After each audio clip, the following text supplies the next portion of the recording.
Aside from Rizal's well-known characters in the Noli, Don Crisostomo Ibarra and Elias, stood out one woman whose life is riddled with controversies. Maria Clara was introduced to us in paragraphs overflowing with passion. Yet Rizal's deep infatuation for her is something most of us cannot comprehend. To many of us, Maria Clara's character is weak, delicate, and she was a mestiza, not someone who could represent the native Filipina. Not only on that, but this woman was a product of shameful conception, being the illegitimate daughter of Doña Pia Alba and Padre Damaso, although it is yet to be proven whether by rape or romantic affair. Why did Rizal choose her to be the heroine? As the novel progresses, it is observed that Maria Clara remains interlinked with key events in the Noli through her relationships with three men: Ibarra, her lover; Elias, her friend; and Padre Damaso, her biological father, thus earning her the title of Fulcrum of the Noli Tangere.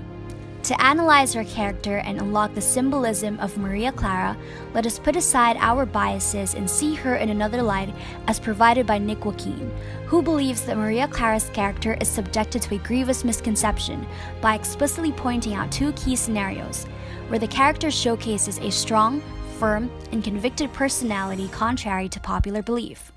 It has to be noted that for a supposedly weak character, Maria Clara made quite the bold decision to enter the nunnery instead of marrying someone whom she didn't love despite believing her lover was dead. She did this despite Padre Damaso bursting into tears. He probably knew what would happen to his daughter once she had entered. After all, Padre Damaso couldn't have been a stranger to how women were treated in the convents. He made mention of a woman on the rooftop of the convent, whom many assumed to be Maria Clara, where we then start to speculate that something happened between Padre Salvi and the young lady, as it would not have been strange if she had chosen to take her own life, much like other characters did in El Filibusterismo after being raped or perhaps sexually harassed, but continued to live.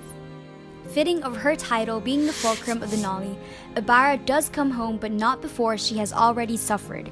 It was in her suffering that her image overlapped with that of the native land, a child born out of two cultures, a personification of the sad state of the Philippines under Spanish rule during Rizal's time. A tender, loving, kind, sweet, and delicate yet strong woman.